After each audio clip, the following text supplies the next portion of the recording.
Welcome to the Alive and Kicking podcast. I'm your host, Kay Eck, and this is where we talk to ordinary people about their extraordinary lives.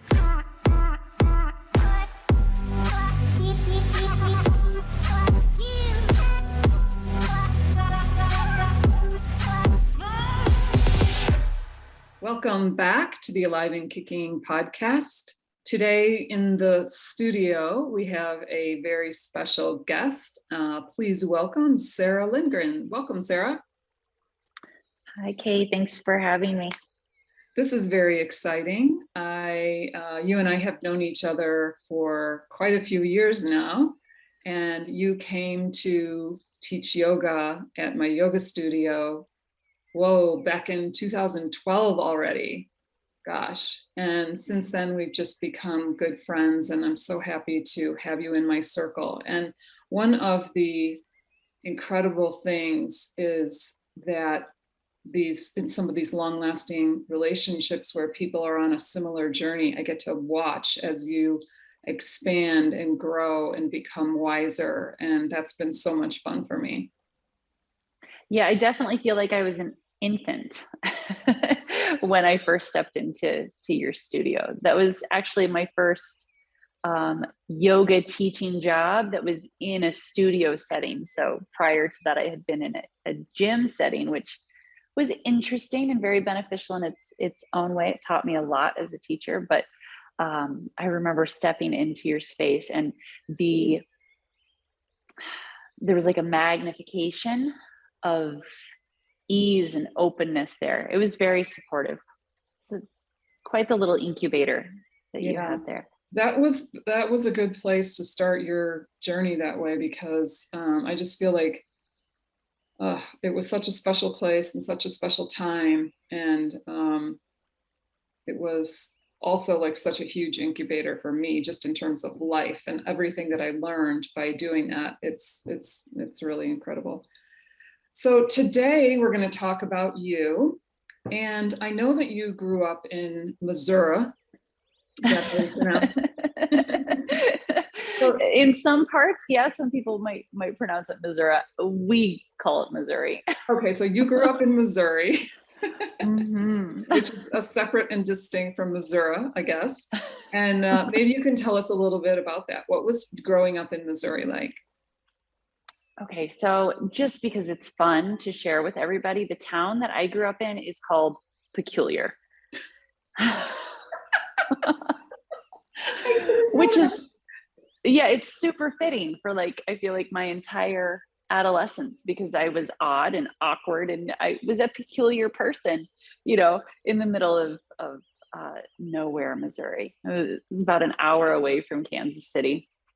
So it was pretty rural. Like, people have their big belt buckles and their cowboy boots and, their big mutter trucks. And it was definitely a very interesting place to grow up in. It was because it was fairly rural.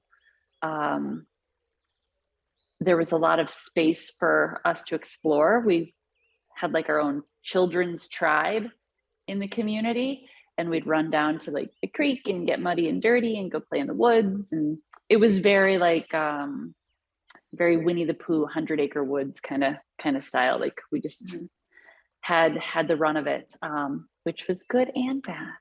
It definitely gave us space to learn how to lean on each other, which is excellent without the assistance of adults. I feel like, as a parent now, it's challenging to find time and space for my kids to explore in a way that they feel safe and secure, that also doesn't freak out other parents. Letting kids just kind of run scares people these days. Yeah. So it was definitely nice to be a wild child. And what were the downsides of that? Well, because there wasn't a whole lot of constant parental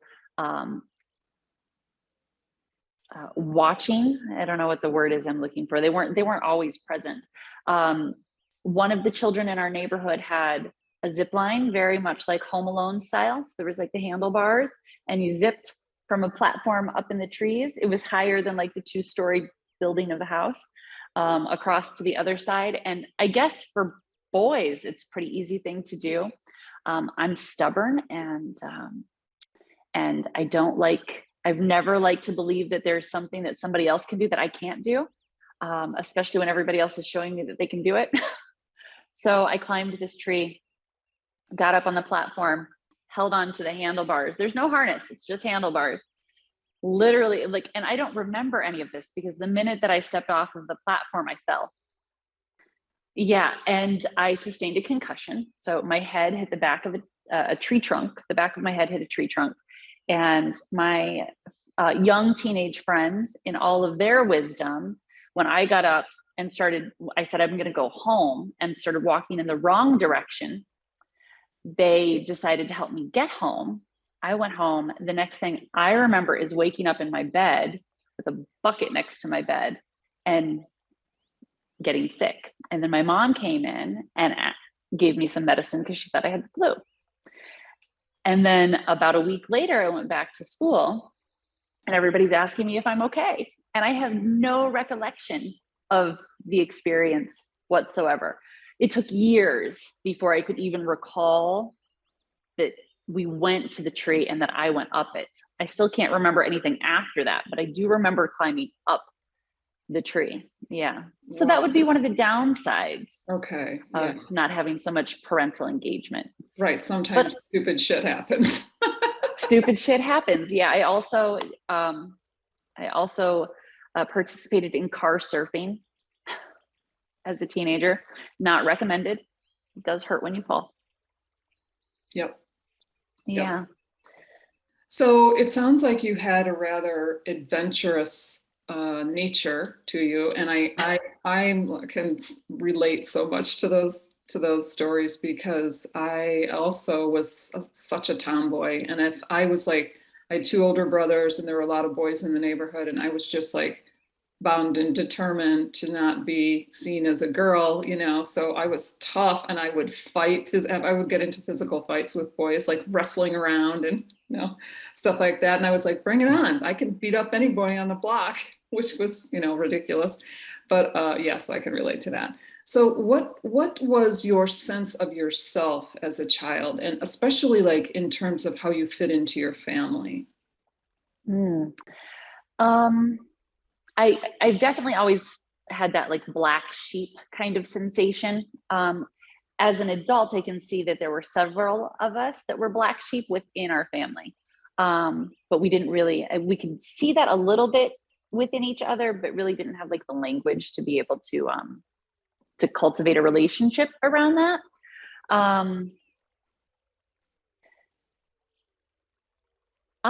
From a very early age, I was very interested in religion and spirituality, as well as like the cosmos, and like why we're here, and how on earth how did that happen? And I don't believe that was something that my siblings or parents understood or really knew how to respond to. So they would, I was seeking something, and I didn't really know what that was.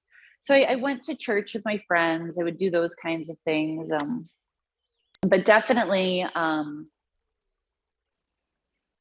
while they supported me, there wasn't a whole lot of understanding that. And I was very flamboyant and loud. And I think I would be labeled as a high needs child.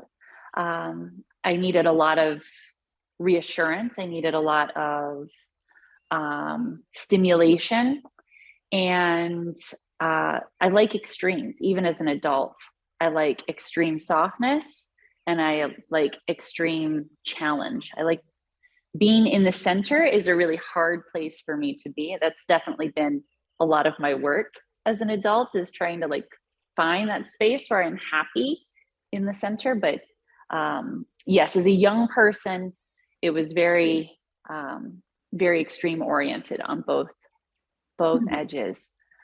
Yeah.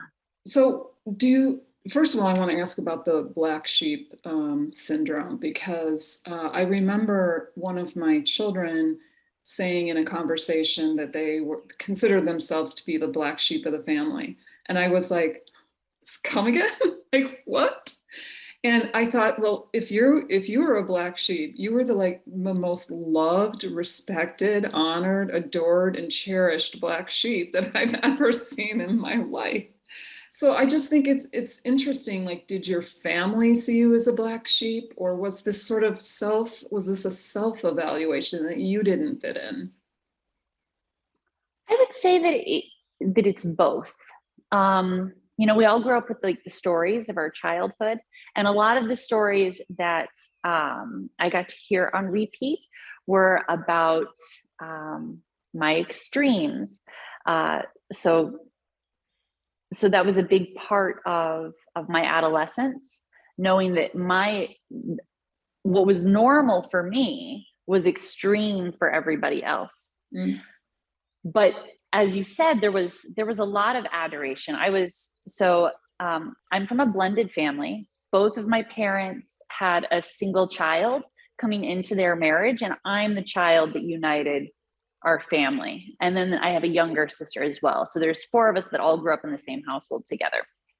And my older sister was pretty much like the stereotypical popular girl.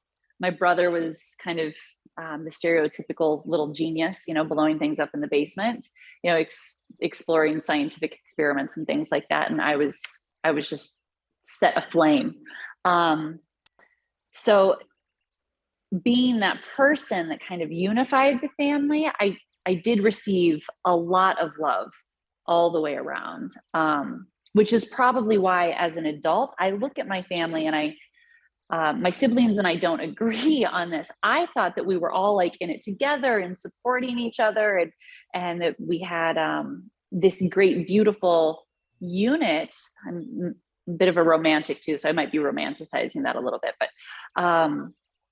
my older siblings definitely felt like there was more like sibling rivalry. Mm-hmm. So that's also very interesting. And my younger sister felt like everybody was enamored with me, and she had a lot of resentment for me. So it is interesting, that black sheep syndrome, because while I didn't feel like I fit because of stories and many other factors, I also did receive a massive amount of love.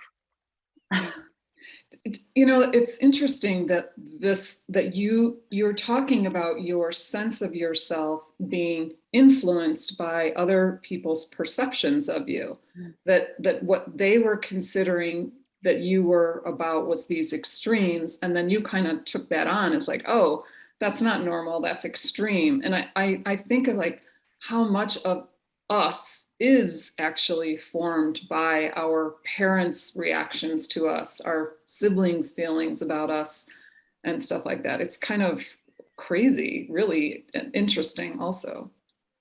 It is. And I think that while I embrace being a sensationalist, is what I choose to call it now, I embrace it fully. I have definitely had a lifetime to undo all of this work, right? All of these labels. Sometimes I like to wear those hats. Sometimes it's kind of fun to wear those hats, but recognizing that the time and place where these things were happening were somebody else's experience, not necessarily my own, and trying to figure out where in that flow is my authenticity, and allowing and giving grace to my parents and my siblings for them voicing their perceptions, because without it, I wouldn't be where I am today. Yeah. Such a dichotomy. Yeah. So in this sensationalist lifestyle that you like to lead, what is it about those extremes that you enjoy? Is it like, do you feel more alive in those situations? And then also, what is it about the middle that's uncomfortable for you? That's a really beautiful question.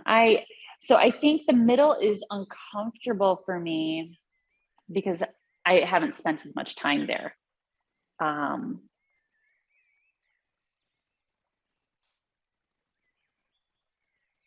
I would say that the sensationalist experience of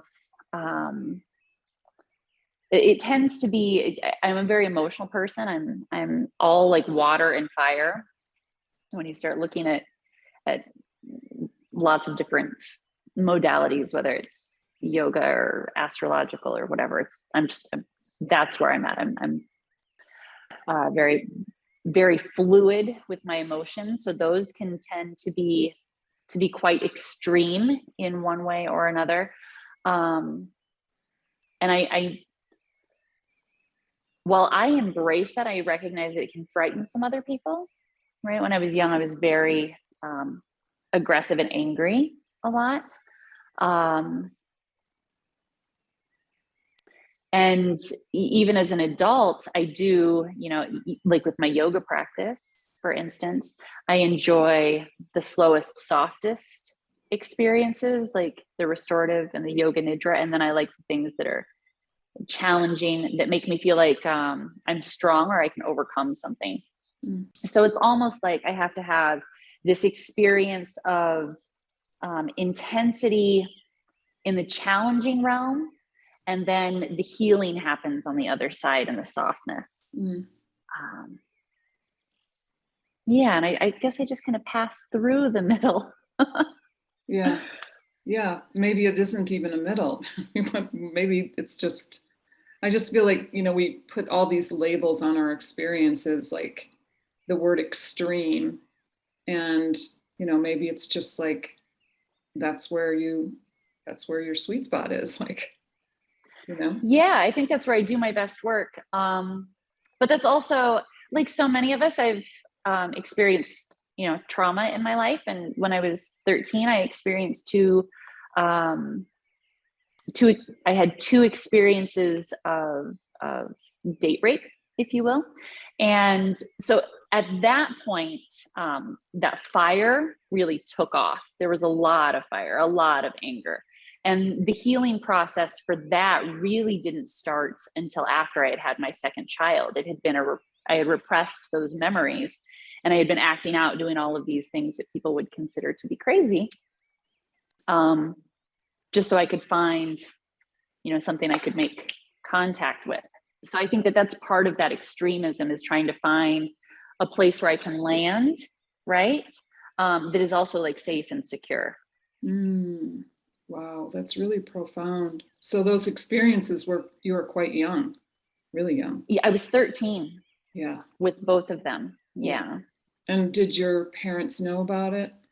Did you tell your parents? No, they did not find out until a decade later, a little more than that. Why did you not tell them? Initially there was definitely shame. I, like so many people who have been in those experiences, I thought that it was something that I asked for, something that I brought on by something that maybe I did. I was a 13-year-old little girl. There was nothing I could have done that would have made that okay.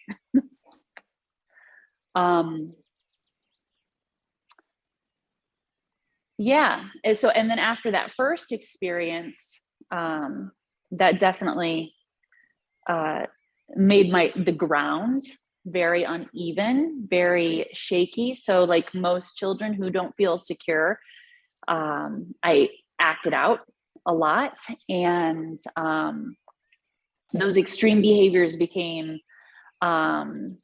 unhealthy extremes.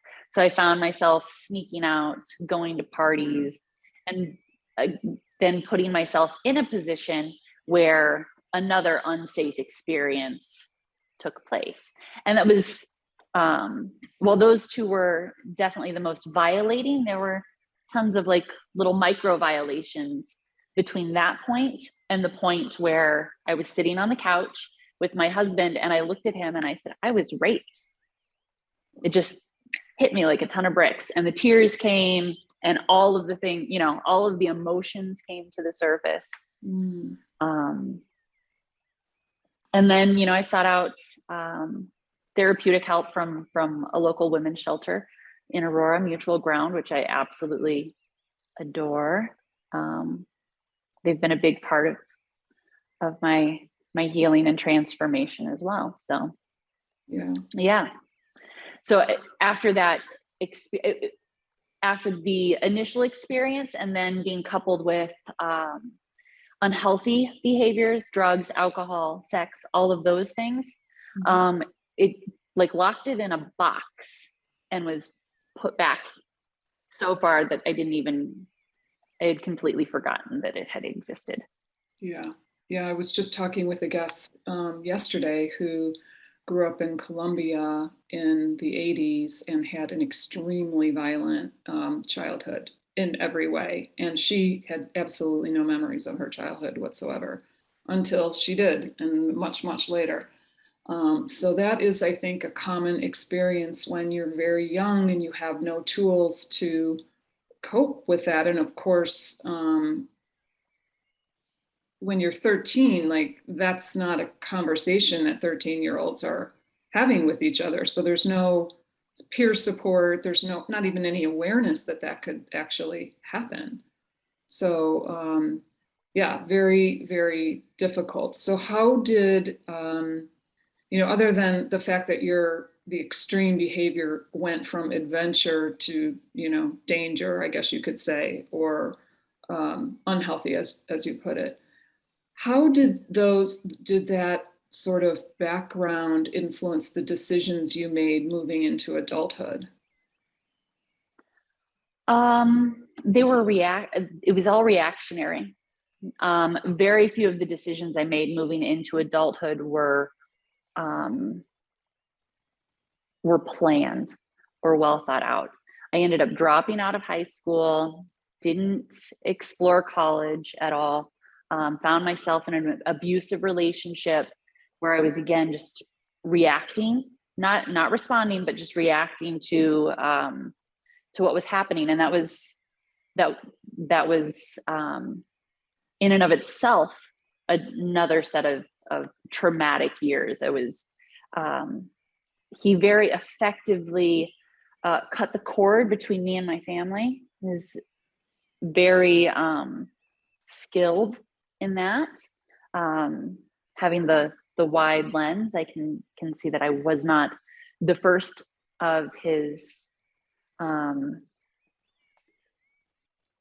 the first experience that he had manipulated in that way.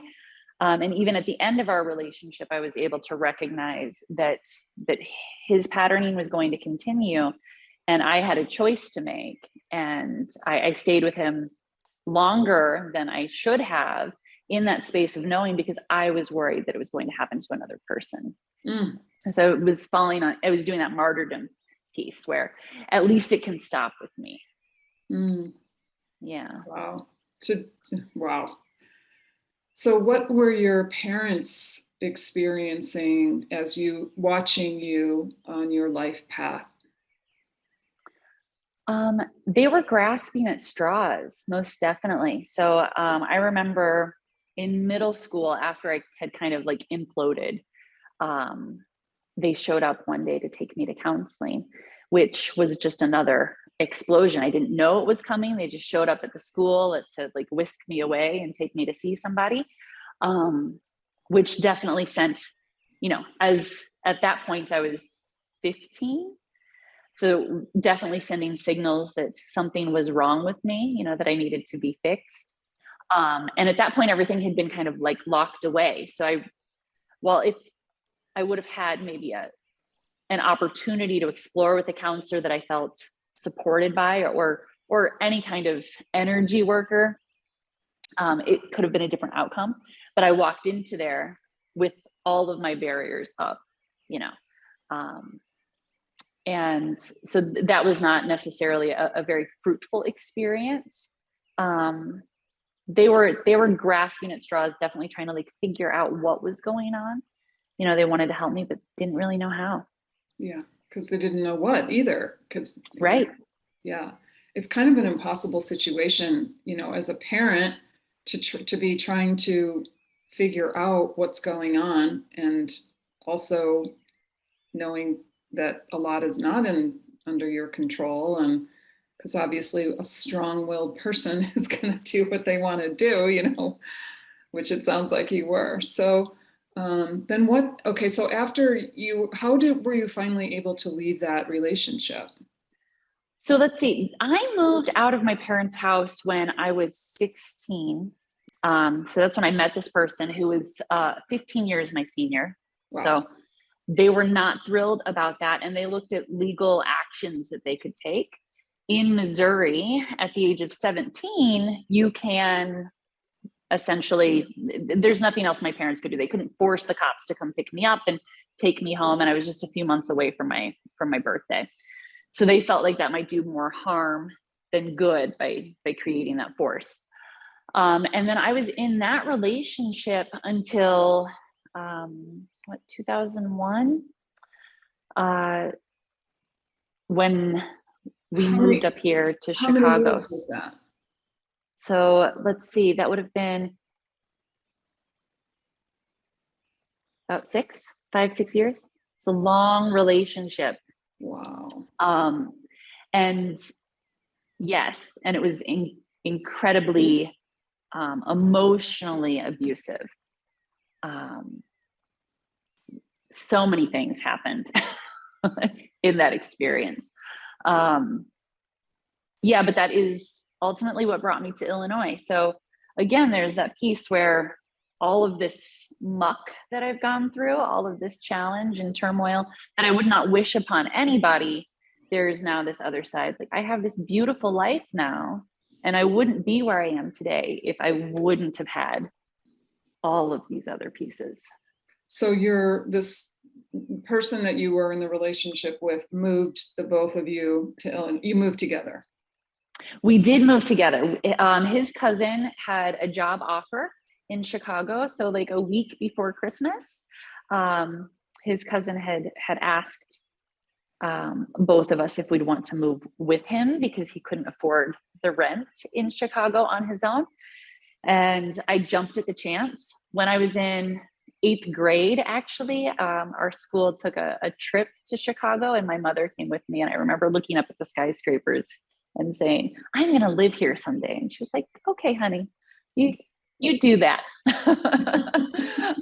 So when I actually did, I think she was a little surprised, not to mention heartbroken, because I disappeared right before, all of these holidays that mean so much in our culture.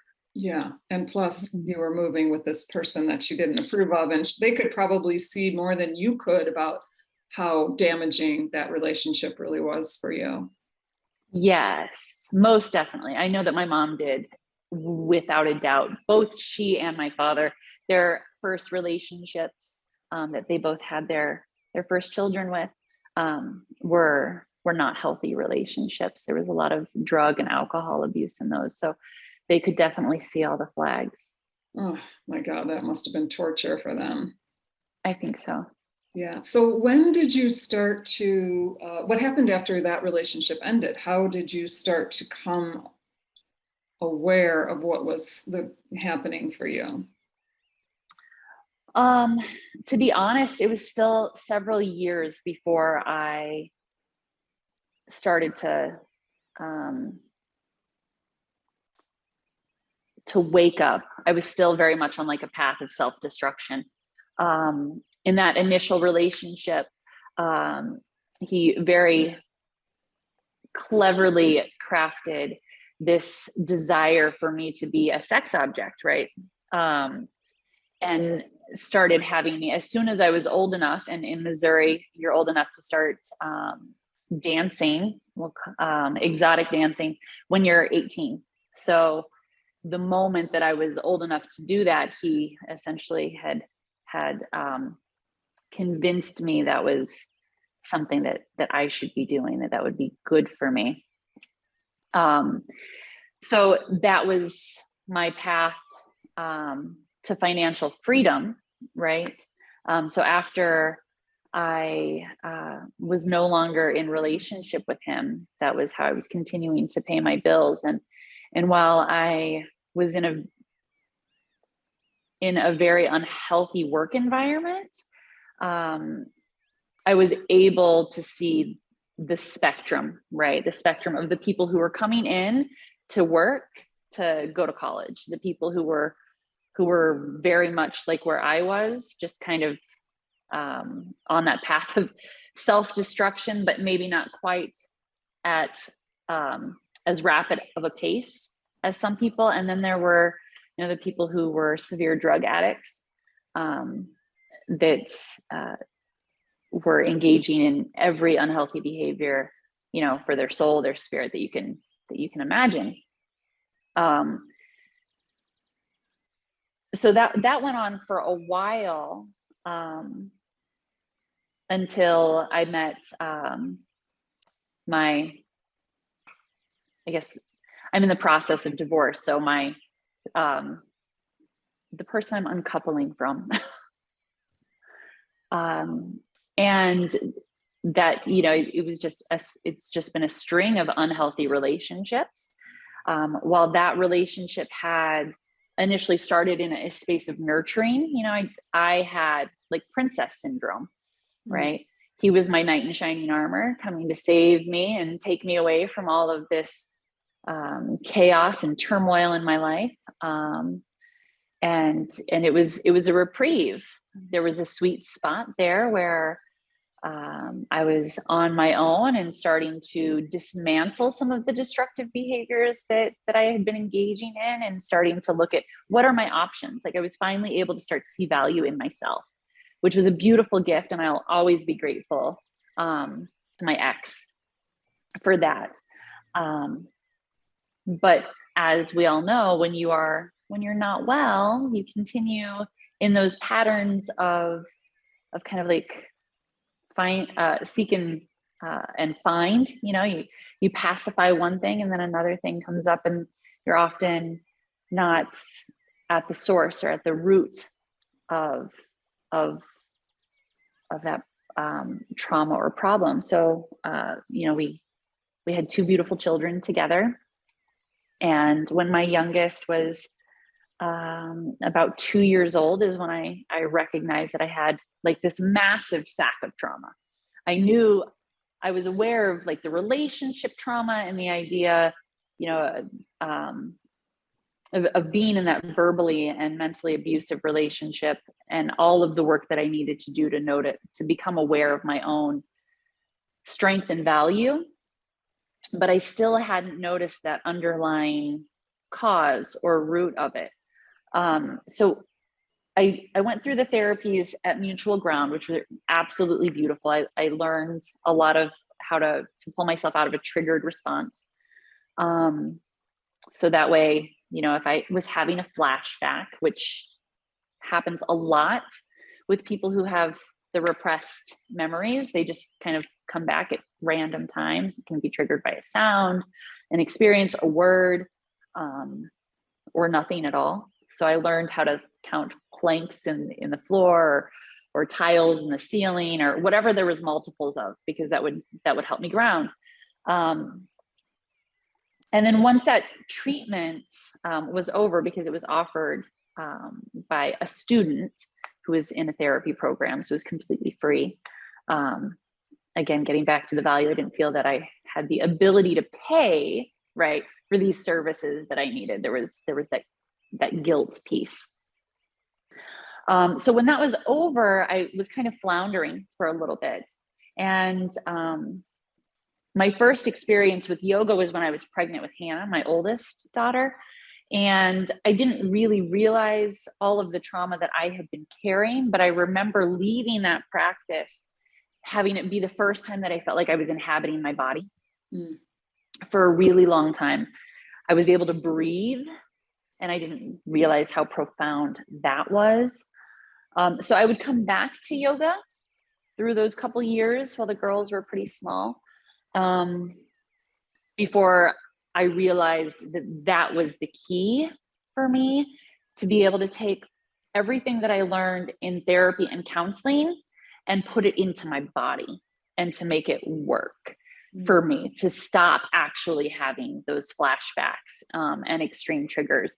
It wasn't until I coupled both the wisdom and the knowledge of how to manage the physical or the mental emotional piece and putting it into the physical body and letting myself move through it, that I was able to start to promote healing.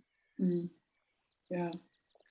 Wow. Oh my gosh. You know, I'm thinking about your movement through these relationships and how there's multiple ways of looking at it and multiple sort of levels that these relationships are working on. So you can think of it as that you were moving unconsciously, like there were unconscious belief systems and traumas that were propelling your behavior that you were not aware of in connecting with different people. But also, as you say, like there is sometimes these relationships do serve a higher purpose of providing that reprieve, as you say, or giving you the financial wherewithal to do something or to just take a breather.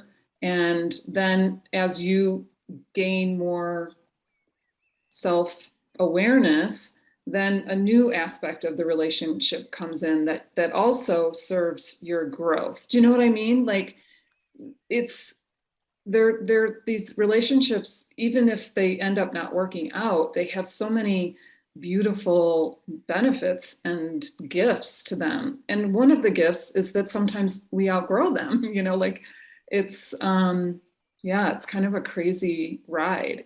But for me, it really helps to you know, if I can see the totality of all of my experiences, then no one experience defines me, one, or is the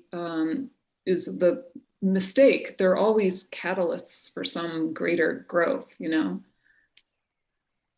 Yeah, the cumulative experience of my lifetime to this point, I'm grateful for, because for the first time in my life, and I've been saying that really since I started teaching yoga. That was a very empowering practice for me, because of the way it's helped me heal my trauma. I've had this strong desire to give back and to share that with people. So each step that I've taken in that space has definitely helped me feel like I'm living my best life each day. It definitely gives me purpose. And while I'm not one that believes that necessarily our paths are written out for us, I do believe that our souls come here for an experience. And I believe that my soul knew more, of course, than like my physical human, my skin suit,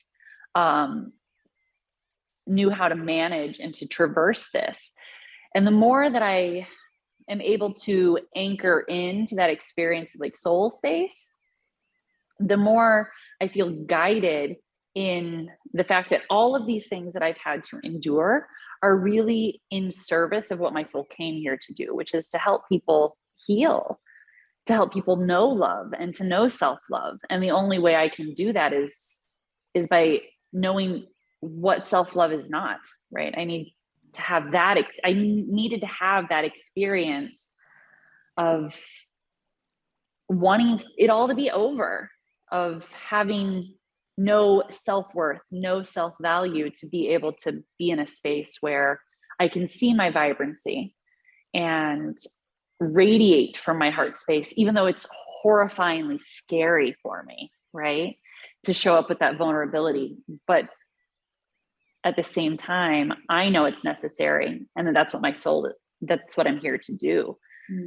So yeah, it does, like, emboldens you, you know, to go through these experiences that we have. And I also feel that just from my own path, I could say that the more experience you have trusting the soul's wisdom on this path, the easier the transmutation of these difficulties becomes. You know, it's almost like as soon as you recognize what's happening, what's at play, you acknowledge it, show appreciation for it, learn from it, it's like gone. And it's definitely, in my experience, getting easier, but never say never. No, I would definitely agree with that. And that's also one of the things that's really beautiful about time is we have this opportunity to look back, and I can see these moments when I was really young, before any of my trauma cycles began, connection to ancestors that had passed. And again, not being able to necessarily understand. I'm blessed to have a mom that's a little bit like on the fringes, if you will. Nothing is out of the ordinary. So there was a lot of acceptance for me to say, well, I feel like I'm getting these messages from grandma. I feel like I'm getting this. I feel like, I've had these experiences, these thoughts, these reoccurring dreams. And I look back at those now with everything that I've had to walk through. And I recognize that I had that connection so I could make my way through these experiences and not necessarily be alone. They're definitely like my guardian angels. There's a reason I had all these experiences, but didn't go all the way, into becoming a heroin addict and having a drug overdose. There's a reason why the times that I tried to commit suicide, they failed. And I do believe that they've been in support. It's like I got my squad behind me, and I'm the only one that can see them. Oh, I'm so happy you do have your squad there for you. So how would you, what would you have to offer people who are experiencing for the first time a recollection or memory that they had suppressed that was difficult? You can't do it by yourself, I think, is the first thing that comes to mind. Eventually, once you start to trust yourself again, because when you come into that space of that repressed memory, you don't know if it's real. Like, you have so much doubt that it ever even happened, but you feel it in your body. You start to get sweaty, you start to get shaky. You see all of these things. Like, I can tell you what was on the TV, what color the carpet was. I can tell you all of the little details, but there was still that part of me that thought, I don't know if this is real, right? Because it had been so long, and why did it disappear? So knowing that you can't do it alone, for me, seeking out the support of a women's shelter, women's group, and therapy that was available, felt like a safe step, because I couldn't trust myself. And then once you start to establish that trust in yourself, then I would really encourage people to do the hard work, the work that like none of us want to do, whether that's, meditations, or maybe utilizing other services to access deeper parts of yourself, maybe, your Akashic records, or just going on the journey and seeing what unfolds for you. For me, it was through the yoga practice, right? Which then led me to a deeper understanding of self and source, that kind of validated all of the feelings that I was having before. So yeah, seeking out others, not letting yourself be an island, because you really don't have to do it alone. Whatever it is, whatever the trauma is or the repressed memory. I think that's so important, because people can go a long time with this struggle of doubting reality and not really knowing what's real and what's not. That was something that my guest yesterday was also describing. And her story is very different from yours, but that is a common denominator, that lack of trust, and why you would have forgotten such a terrible thing. And I also, in addition to all of the tools that we have available to help, I think like just having the courage to not look away from your experience and what your body is telling you that you need to look at. And because these things, although they seem momentous at the time. They can be broken down, they can be worked through, there is help available. I think that's so important. So thank you for bringing that to our attention. So what's next for you on your healing journey? I definitely heal through action. As I mentioned before, I'm a sensationalist. I like to feel it, but then I have to assimilate it. And that process can take some time. I am definitely called to help others in this space of self-love and self-acceptance. I think that women in general in our society we should on ourselves a lot, right? We have been told in a variety of different ways that we need to be something other than what we are, or that we need to appear in a certain way. And I've definitely tried on a lot of different hats, a lot of different suits, trying to find myself. And the only place I could find myself was turning inward, and not being afraid of what that looked like. That's another thing that I think that is really prevalent in our society, is using fear as a tool of suppression. And that needs to be dismantled. It needs to be dismantled in every facet, every relationship that I can possibly think of in our current time. And the only way we can get there is through self-exploration and self-trust. So we've got to get past the fear. So I want to be available to essentially like hold your hand, you know, and know that let everyone know that they're not alone.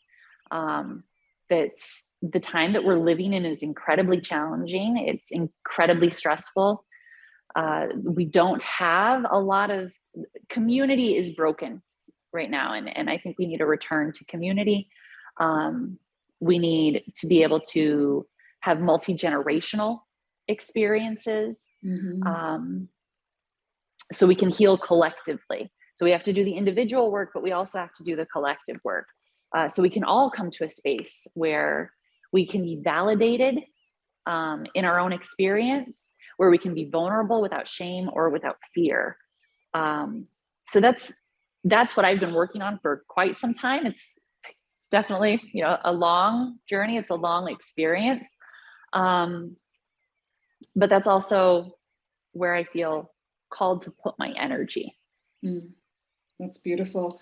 I want to roll back just to something that you said earlier in that response about the importance of this integration time.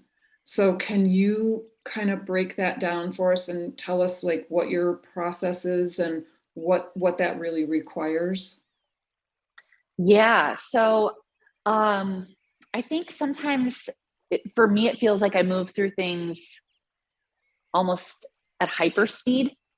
And I think that probably a lot of other moms have this experience where you've got X, Y, and Z that you need to do. And not just moms, anyone who feels a lot of responsibility. There's a list of things that you have to check off for others before you necessarily put yourself first. So working in self-care and time for pause is a requirement for me. If I don't have time, for me, it's specifically in the morning. I get up as early as I possibly can to still feel like I can sustain throughout all of my motherly duties through the end of the evening, which usually looks like 5 or 5:30, and having a breathing practice to help myself anchor sets my day off on the right start. Sometimes it moves into meditation, sometimes not. It depends on where I'm at in my physical body and how well I'm able to transfer into more of that cellular space where I feel like I'm able to connect to that deeper self and soul. Sometimes it happens spontaneously, sometimes it requires more effort.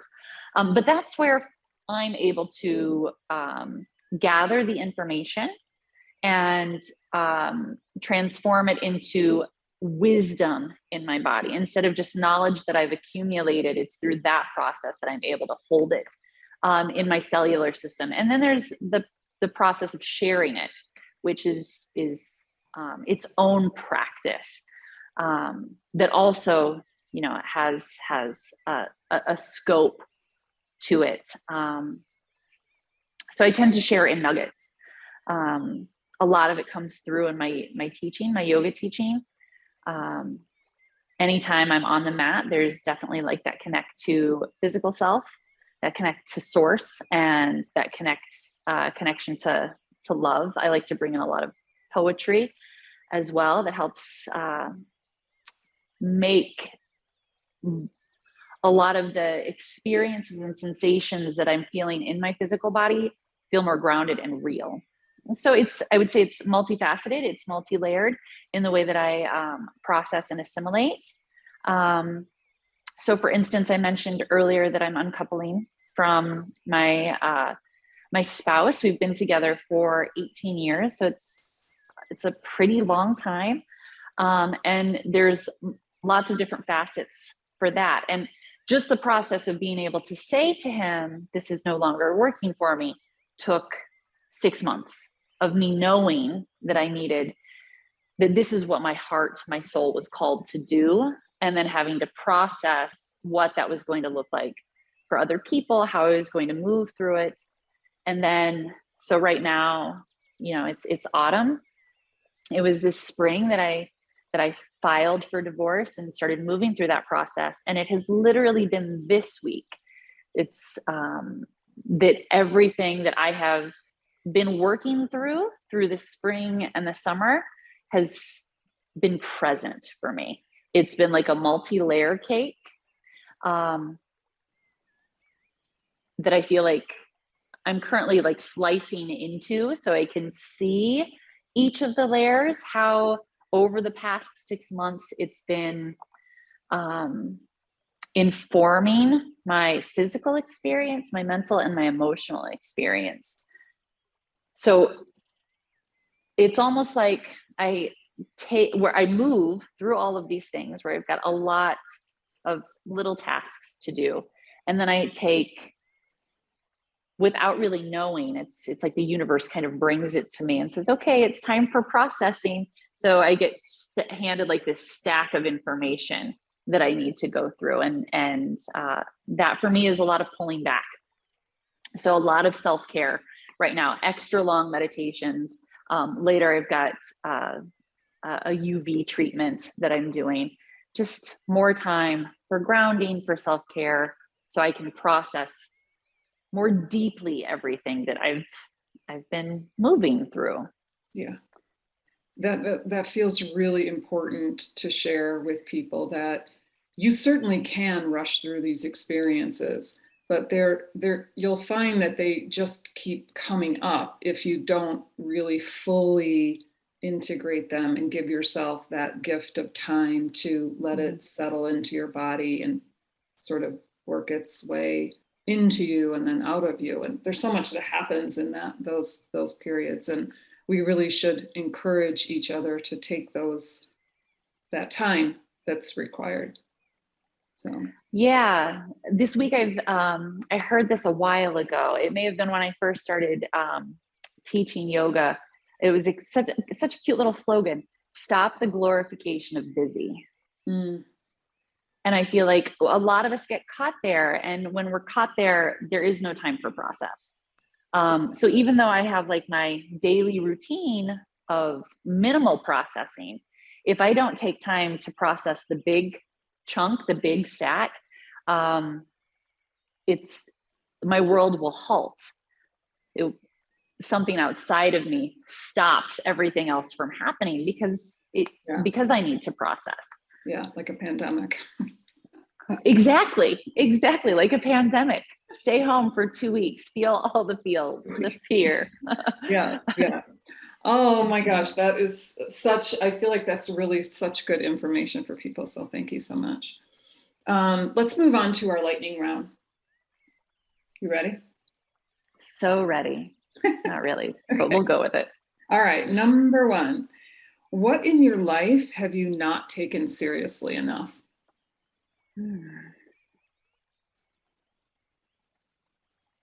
What have I not taken seriously enough?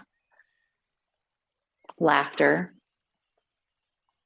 I've not taken laughter seriously enough. I tend to take life too seriously.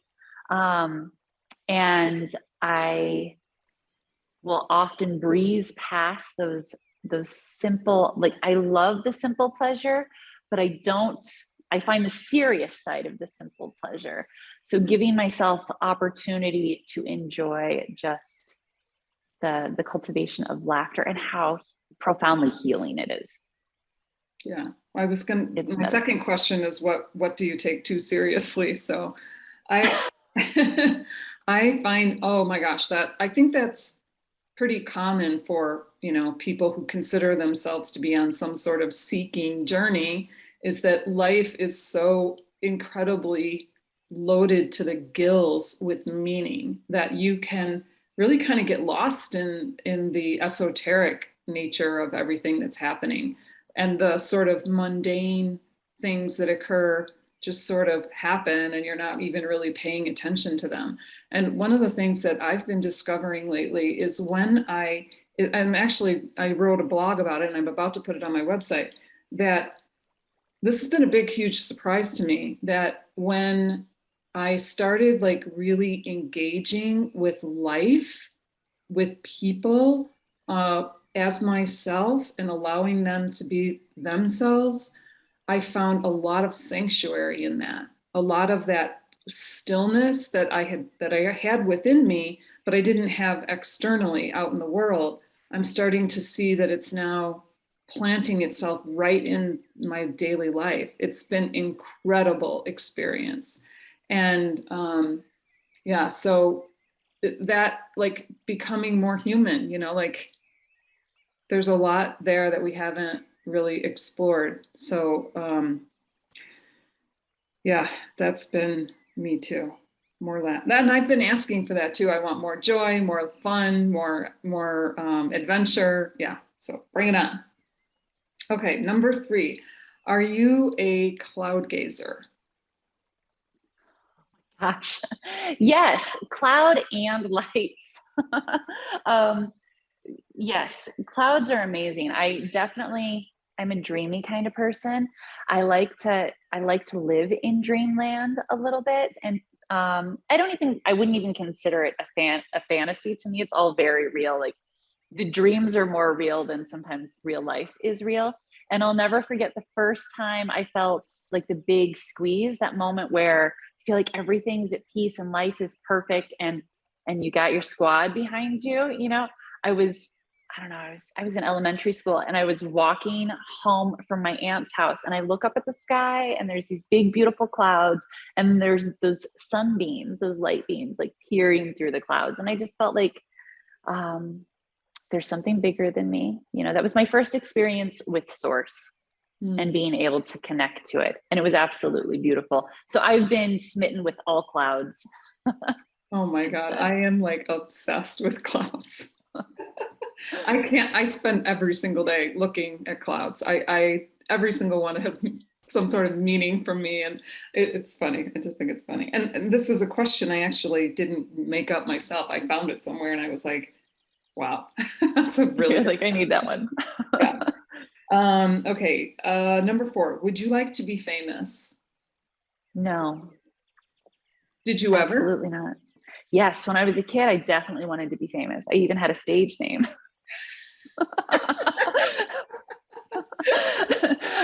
I was going to be Lisa Fina Seesaw, because seesaws were the most amazing thing that I could think of. Yes, I was going to be a famous ballerina, and that was my name. But no, absolutely not now. Why not? No. I don't want I don't want that responsibility. Yeah, I want to hold people and support people, but not through any kind of like false lens. I don't want to be somebody else's puppet. And I feel like a lot of times with fame, you end up being somebody's puppet. Yeah. I've been there. I don't want to do it again. Yeah, I can relate to that. Awesome. I don't want to be famous either. And actually, I sort of knew that I think everybody on the planet has a brief infatuation with fame. And I knew that like I had to resolve that before I could actually begin any kind of public life. And so I think that's why, even though I've always known that I was going to write a book from the time I was 7 years old, it wasn't until I was whatever 59 or 58 that I actually did, because I knew I couldn't do it before I had resolved the fame issue. All right, number 5, what activities make you lose track of time? Oh, okay. Anytime I spend with my children, that is easeful. Okay. When we're talking about like picking up your shoes and doing your laundry, those moments drag on forever.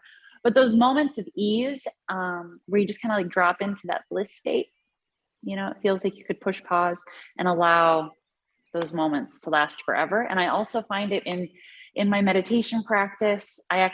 And my breathing practice, I have to set a timer if I have somewhere I need to be, because I can very easily lose track of time. I also lose track of time in the woods anytime I'm communing with nature. But that's a very sacred space for me. That's definitely where I feel like I do so much of my healing, is being able to ground into the earth, like literally take your shoes off, lay on the earth, get naked and go in the ocean or whatever it is. Yeah.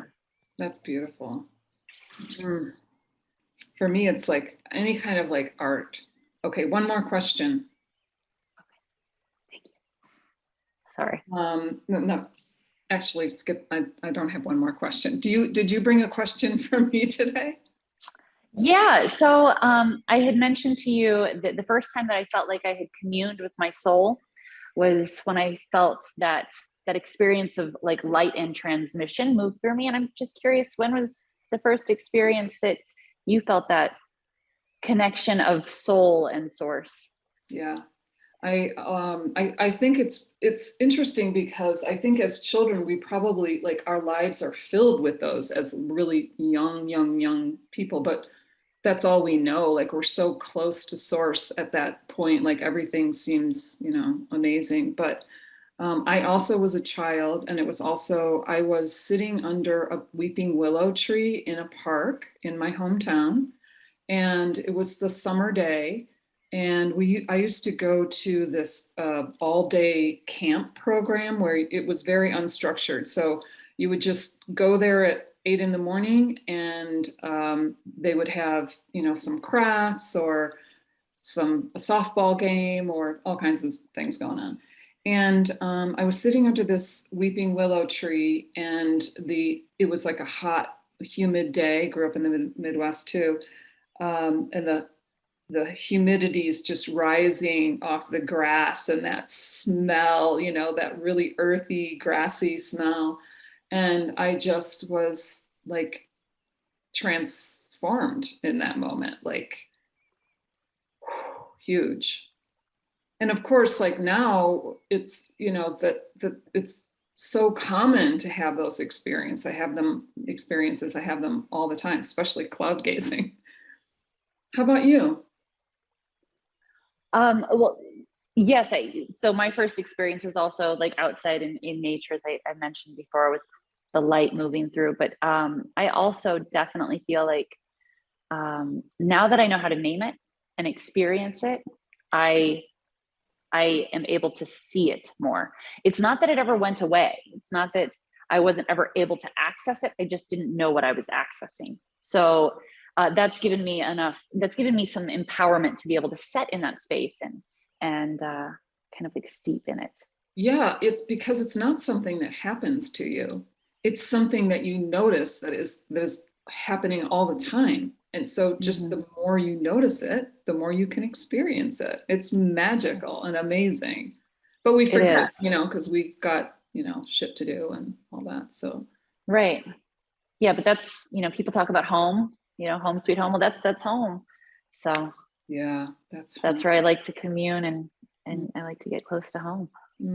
That's beautiful. Well, Sarah, thank you so much for being with me today. I appreciate you and I appreciate your messages and your story. And thank you for sharing your story. Thank you, Kay. I really appreciate coming on your show and your podcast. I love listening to them all. So it's such a pleasure.